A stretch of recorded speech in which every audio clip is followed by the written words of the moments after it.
rules apply.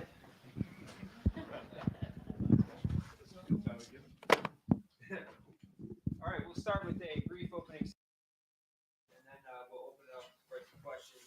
Raise your hand and we'll take them like you. So a couple things.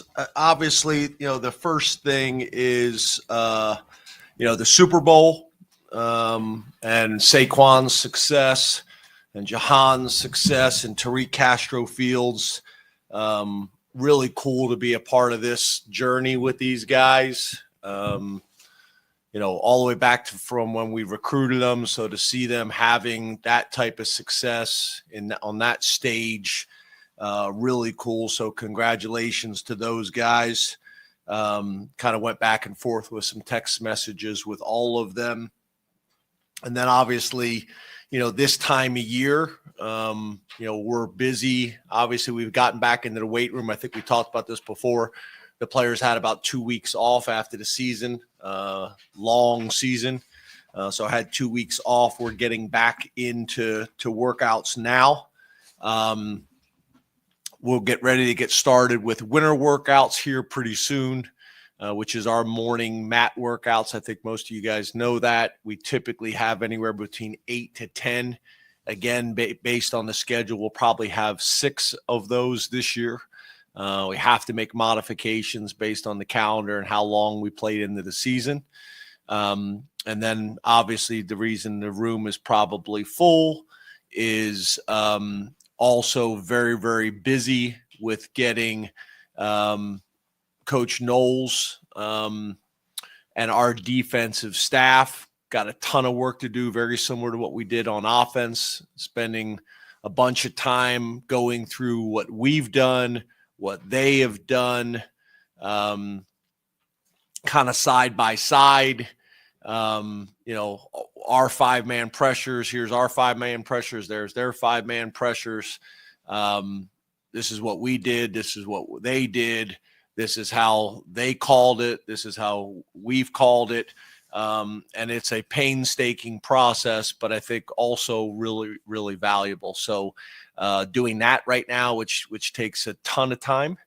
And then obviously, we have 2 positions that we need to fill. Jaywan Sider, after being with us for 7 years, did a great job for us. Very appreciative of Jaywan and his family. His son played for us, was part of our program for a long time. Has moved on, and we wish him nothing but the best. Again, 7 years.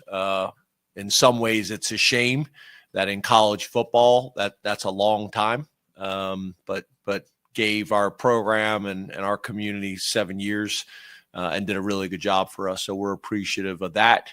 And then I think you guys also know we lost Khalil to Temple for a advancement in his career from a title perspective and responsibility perspective. And Khalil did a really good job for us as well. So we wish him well, but that creates a ton of work as well. The interview process, being as thorough as we possibly can with that, while also understanding in today's college football, the timing of it is really important as well. A lot of uneasiness and uncertainty from our current roster as well as recruits. So we want to be sensitive to that as well, but not to the point where we don't do a great job and we're not thorough with our process. So, that's probably my opening statement, and I'm happy to answer questions. All right, please raise your hand. We'll take a mic to you. We'll start with Mark right here. James, thanks for your time. Hey, Mark, you too.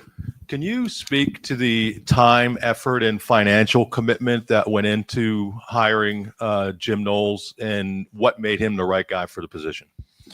Yeah, so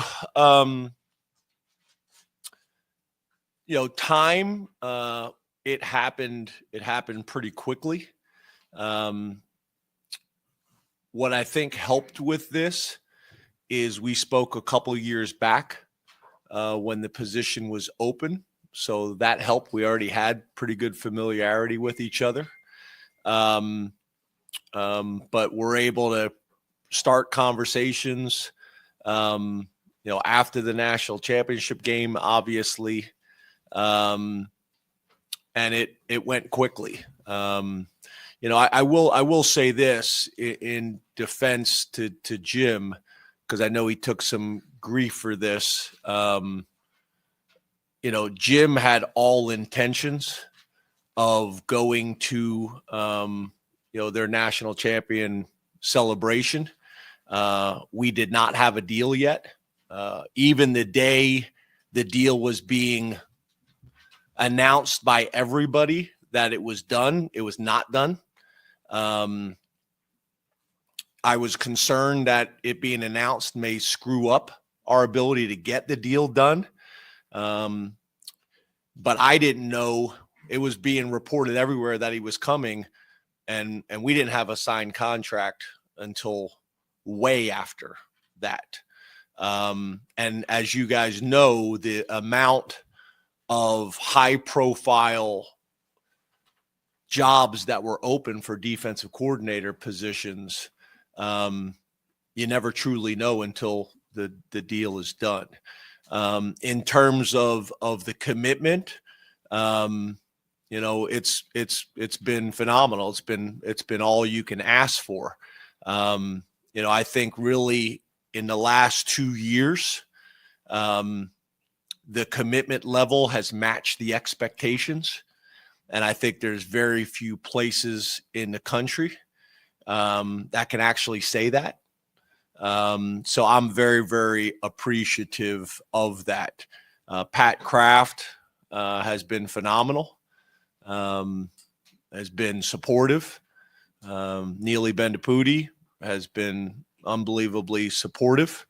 As you know, we have unique flexibility because we are self-sufficient, where a lot of different universities are using resources from the university or the student body, and we're not. But it still takes the support to get those things done. So I'm very appreciative, and obviously, when you're able to go out and compete with who we competed with to get arguably the best defensive coordinator in college football, I'm very, very appreciative of that. And I know there's a ton of excitement from our players. There's a ton of excitement from the fans. There's a ton of excitement from our supporters and alumni and lettermen, and all those things matter. In the back, Rich and John. Hey, Rich. Hi, James.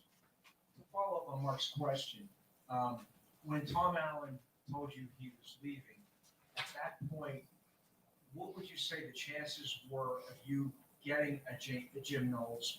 Was he even on your short list? And does having him, you said, what does it say to the fan base, not just to the players and the staff in the room, about the kind of commitment that you folks have made? Yeah, I think it's very telling. I think it goes back to that statement I made earlier that, in my, I guess, what is it, going on 12 years now? I think the last 2 years, our commitment has matched our expectations. And I don't know if I would say that before.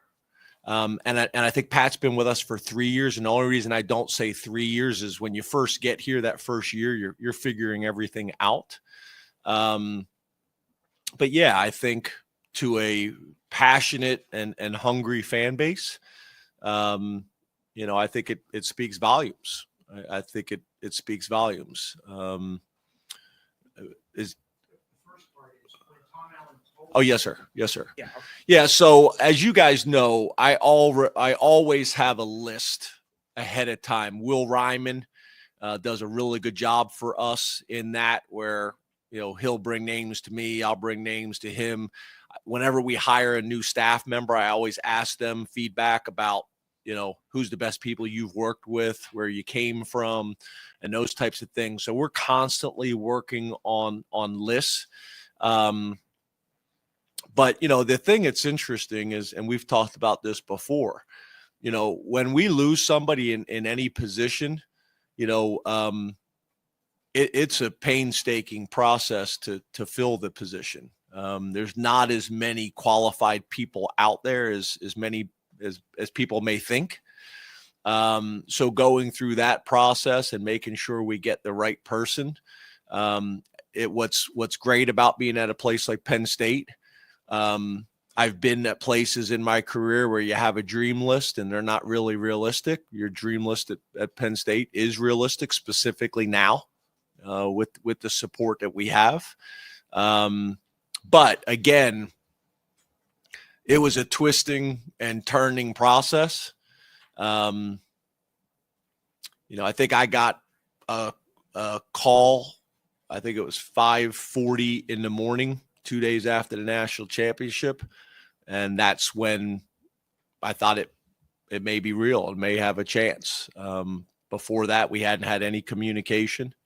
And this isn't one of these talks where I say I haven't had any communication, but I had been talking to his agent. Like there was none. Had been talking to a ton of other guys and vetting and going through the process. But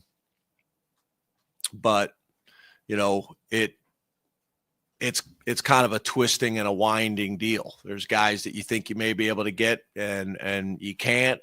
We looked at NFL guys, we looked at college guys, kind of kept narrowing the list down, hadn't made any offers. And then this became a possibility. And then I think getting to figure out what both sides' interest level took a little bit of time.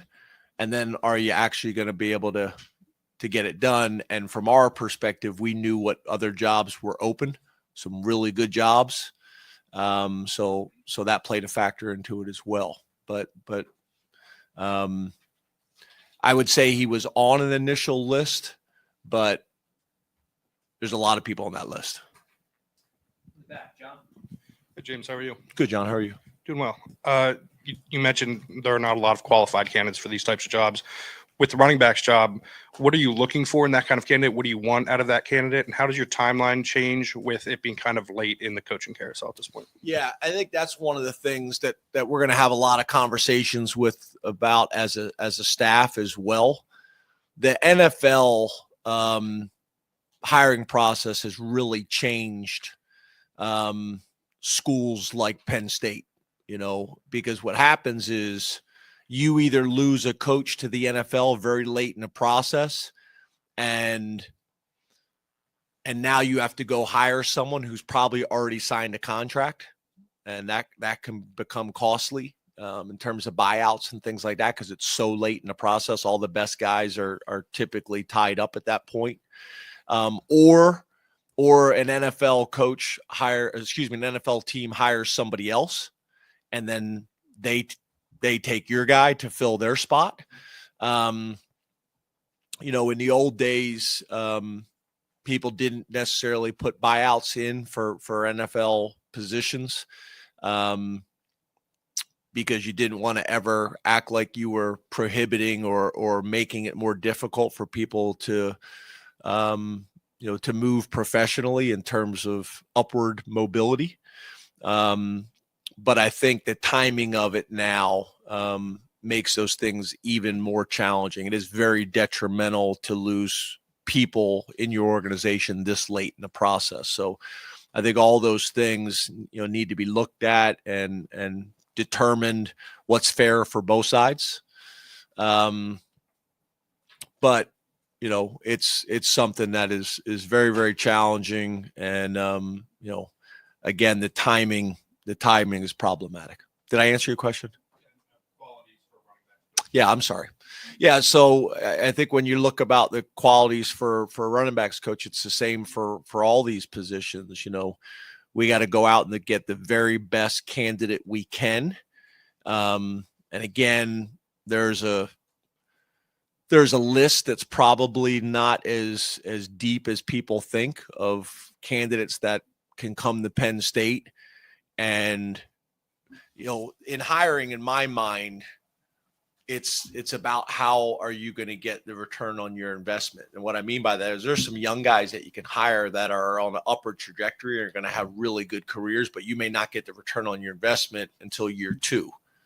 And then there's other guys that are much more seasoned, but you want to make sure that they haven't gotten to the point of their career where their career is starting to decline and go in the opposite direction. So you got to find that sweet spot of a guy that's got enough experience, both in coaching and in recruiting at this level, and that we're going to get the return on our investment quickly, because we're just not at a point as a program to come in and have to wait a year or two while we're still developing somebody. So that's the hard part of finding that sweet spot of they got enough experience that they're still trending, from a coaching and from a recruiting perspective, but not too much that maybe they're on the downward trend of their career as well. And you're trying to kind of balance all those things. And then the other thing is, obviously, are they a fit? Are they a fit for the university? Are they a fit for the community? Are they a fit in recruiting? Probably changed a little bit with the Big Ten expansion, because we're probably doing more national recruiting than we've ever done. But I would still say, the majority of our class and majority of our team still comes from the footprint. So I think that factors in. It's not the end all be all, but I think when we can get somebody that's from either the Northeast or the Big Ten footprint, that's important too. Back right corner, Audrey. Hey, Hey, James, how are you? Good, are you? Good, thank you. Since, the past month when the season ended, now that you've had kind of more time to look at it, obviously the personnel has changed as well in your receiving core. How would you kind of evaluate the job that Marques Hagans did? And also, could you speak a little bit about some of the new additions that you have there that you added this winter? Yeah. So, first of all, I felt like we got better this year. Obviously, when the season ends the way it did, that probably taints the perspective. I think overall we got better this year. I think that's the first thing that we have to evaluate. Then I think when you talk about kind of moving forward, we were able to bring in a couple guys that graduated early from high school, which is helpful. And those guys have been impressive so far, at a position where freshmen can play. And then we obviously went into the transfer portal and got some guys as well who've also been impressive. But we'll have a better idea once we get through winter workouts. We'll have a better idea through spring ball. We'll have a better idea after talking to the strength coaches when we kind of really get into it and the testing. And then we'll have to make some decisions once the spring transfer portal opens, and also who's available. I think that's one of those things with the transfer portal. You have to be careful that you get intoxicated by the transfer portal and the possibilities of the transfer portal. But as you know, we have not lived in the transfer portal really for any position. And we want to be very strategic about who and what we bring in, because we've worked so hard to create a locker room that we feel really good about culturally, that we want to make sure we're bringing the right guys in. And I think that's also why you see us typically a lot of guys we recruit from the transfer portal are guys that we had pre-existing relationships with, because we know how important the culture of the locker room is. So, I tell our guys, don't get intoxicated by talent alone. And that's sometimes hard to do in the transfer portal when it opens and closes quickly. And more times than not, the best players already know where they're going before they ever go into the portal.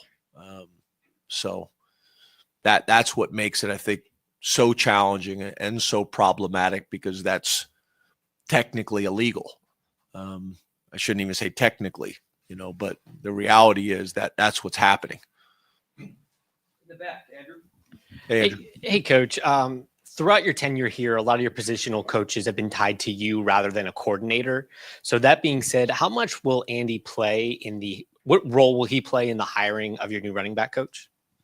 Yeah, I think ultimately, the guys will ultimately be tied to me and ultimately be my decision. But obviously, Andy plays a huge role in that, and really the whole staff plays a huge role in that.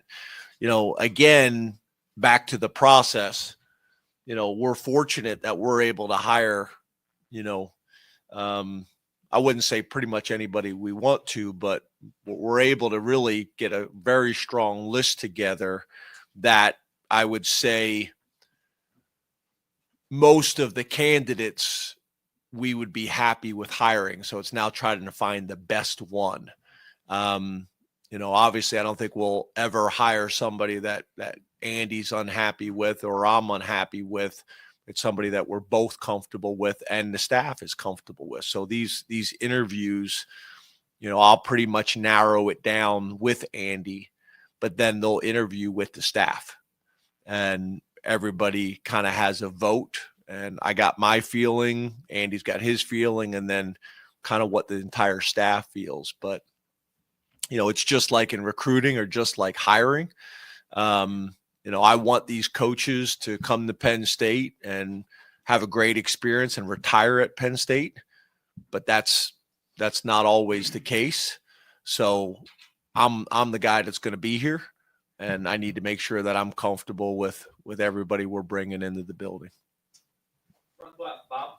Hey, James, how are you? Good, Bob. How are you? I'm good. In a couple minutes, we're going to meet some of your 2024 guys. Maybe get a chance to talk to them. Out on the rink? Where are we doing? I think we're going to go on the rink. I don't think we're going back to the press box. I love it. But, Some of the guys from Florida will not be happy about that because, like, this winter, we go through the recruiting process. We're like, yeah, it's not that bad. It's been rough, as you guys know, this winter. So stay off the ice, please. What did you learn about maybe some of the freshmen you were able to play prominently? Whether it was like Luke Reynolds. I know you think a lot of Cooper Cousins as they enter their second year. Who are you really excited about that you got a good look at? And also maybe your thoughts on some guys that are good that redshirted that you think have a chance to really help the team in their second year. Day Lane would also be in that category as well. I was going to say Max. Yep. Yeah. So I guess the first thing is I'm really strategic about playing those guys because there's just been too many times where the assistants say they want to play a guy early in the season. We agree to green light them. I think you guys know that term we use. And then we get halfway through the season and those guys haven't really played a whole lot, right? So I want to make sure that we're being strategic about it so that the coaches and the players and their parents feel like at the end of the season, hey, this was worth it. This was worth burning a year for. And the hard part with that is it's sometimes hard to predict with injuries what's going to happen. Sometimes, you're going to play them and you're going to go full throttle, kind of like what happened with Day Lane. And other guys, you're trying to manage it as much as you possibly can, but that's hard to predict. The good thing is with us being able to play, 4 regular season games and then all the postseason games, you can play a ton of football and still preserve your year of eligibility. So I think in the long run, it will help all those guys. I think the other thing I would say to answer your question is I also want to make sure that year 2, they have the chance for a bigger role, because what I think can be frustrating sometimes is you burn a guy's red shirt and then the next year their role doesn't grow. And that becomes problematic as well based on who's in front of them. So that plays a part in it too. Are there seniors in front of them that are going to be moving on? Someone that may be coming out for the NFL, those things factor into the decision as well. Cause I think it's one thing you don't play a whole lot your first year, but then that role stays about the same in year 2. That can create some frustration too. So, looking at all that and managing all that in terms of the players, I'd probably prefer to wait to answer that. until we get into spring ball and I have a little bit more evidence to speak on. The other reason is there's so many guys to talk about. If I miss somebody, their mom's mad at me, and I prefer at this point not to have that with not a whole lot of information. I think you guys saw the scout team and D squad players of the week and things like that were doing some nice things. I think you saw the guys that actually got to play in games this year and still preserve the red shirt. So I think you got a pretty good idea who those people are. But I probably prefer to wait until I have a little bit more evidence to answer that question for you. Second row right, Tyler. Hey, Tom, how you doing? Good. How are you? Good. Wanted to circle back to the running back room, but to the two guys that are back in it that maybe we didn't think they'd be back. Nick and Kaytron, it's our first time speaking with you. They announced within a few hours of each other 3 Mondays ago or whatever that was. When did you know that they were going to be on board in 2025? How have they handled J1 moving on, considering how important he has been to their process? And what is their role going to be in terms of you selling the vision for the room, or maybe in picking your coach for what happens next and running back coach? Yeah. So first of all, I think you guys know the way we handled it with all of those guys that had decisions to make on whether to come back or whether to leave. We never dealt with it during a game week. So, we tried to do it right when the regular season ended. We tried to do it a little bit during bye weeks, things like that.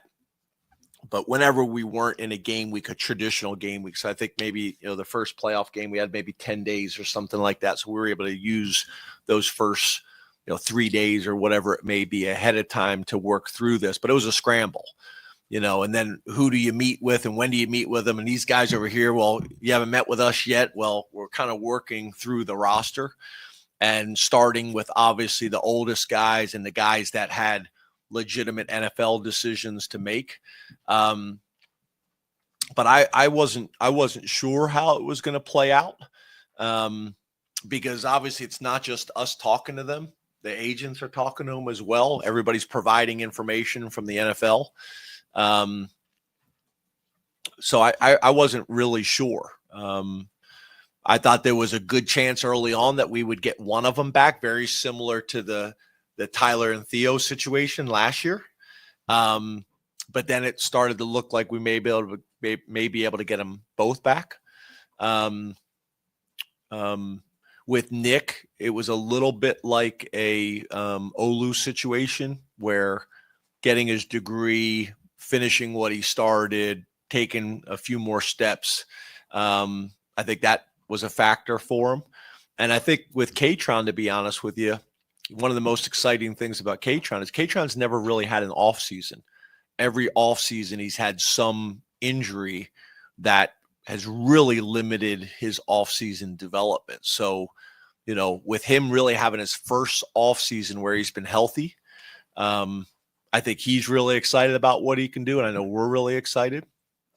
So, but I didn't really know how it was going to go with either of those guys, but obviously it worked out to be a positive. And I think they also now at our point of their career that I think early on, maybe they struggled splitting time. And I think now they understand the value of splitting time. It obviously helps that they both rush for 1,000 yards. And then, the hiring process with that, it's funny because, people just like hiring a defense coordinator, like everybody kind of is anxious about that and what it's going to look like. And do they still fit? Well, at this point of the program, it makes no sense to go hire somebody that doesn't fit our program and fit our personnel. We're not at a point that we're going to start over. It's to continue to build. But the same way with the running back coach. I would make the argument with Nick and Fat and the rest of the room coming back and what we've recruited and who's committed to us out there. It's arguably the most attractive running back job in the country. So those things help with that. So to your point, I'm not hiring anybody that Nick and Fat that I don't think will feel great about. Now, I also don't include them in the process, just like I didn't include Drew in the process of hiring an offensive coordinator, because I don't want them to go through the emotional roller coaster. I say, okay, here are the guys I'm thinking about. They get excited about somebody. We don't get that guy, goes in a different direction. I don't think that's the right thing to do for the reasons I just explained. But with the guys, to be honest with you, you just don't know. Some guys you think are going to come back and should come back and don't. And other guys you didn't think were going to come back and they do. Like, for a while there, I wasn't sure about Zane. And you guys haven't seen my office, but he knocked on the back door and he came walking in very Zane fashion. He goes, "I'm back." And that was it. Yeah. Yeah. But it was less Schwarzenegger, although I said it that way, and more just kind of like Southern Florida, Zane. You guys, his deep voice, you guys know that.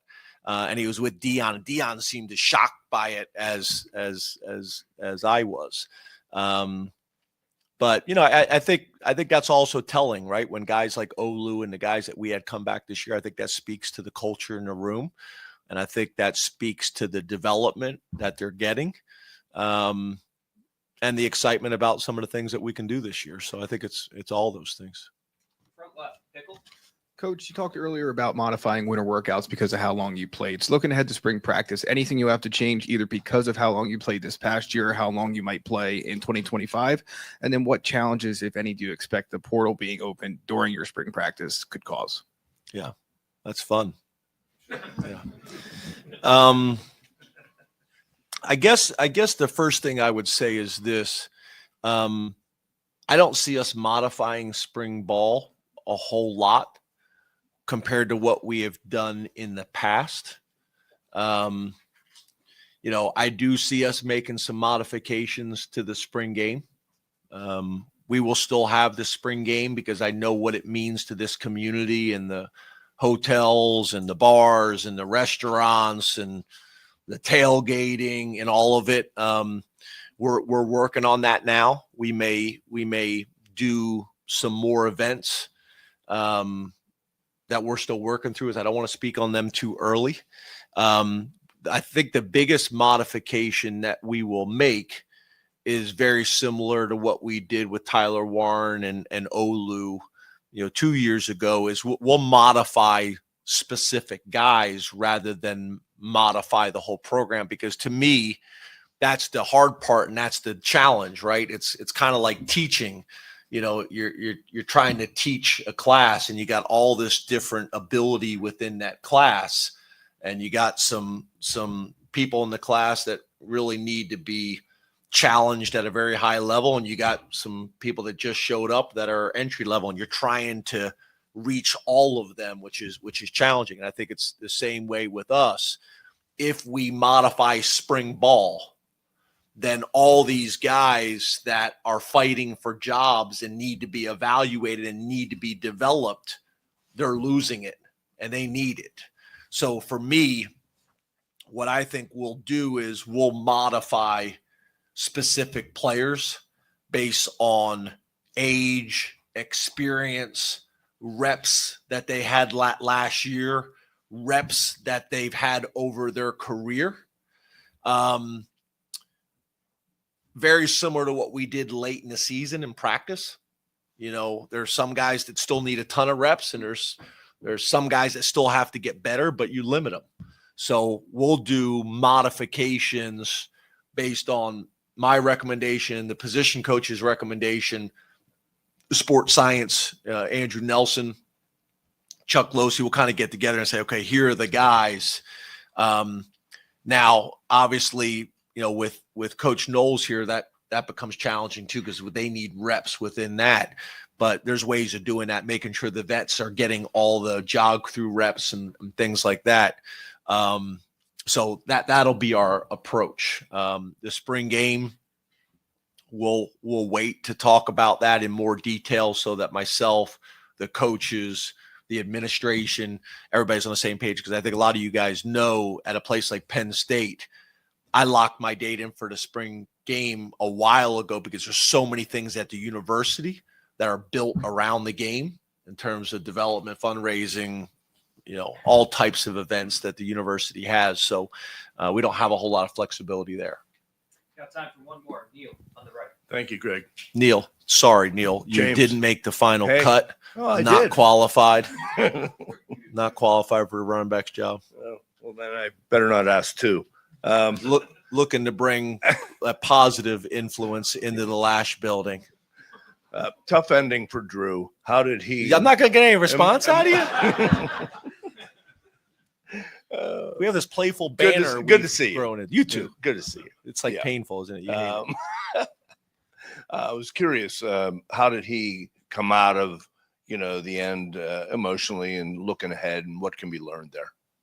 Yeah, I mean, obviously, when the season ends the way it does, everybody's disappointed, and there's typically nobody more disappointed than the players themselves, and the coaches, because of how much time and effort you put into it. There's only one program in college football that's happy at the end of the season at this level, and obviously the most important thing for all of us is that we learn from it and grow from it, and that's what we're all doing. I think this experience this year will be helpful, very similar to what you've seen with other programs. We understand what it's like. You have a plan, you have a routine, you kind of go back and do an after action review about how things went as a program. The players do that as well. And then you attack it. So yeah, I think everybody is as disappointed as you could be, when it ends. But there's also a ton to be proud of and appreciative of. But the most important thing is that we use every experience we have, both positive and negative, to get better and grow. And that's what I see all of our guys doing, including Drew. Thanks, Coach.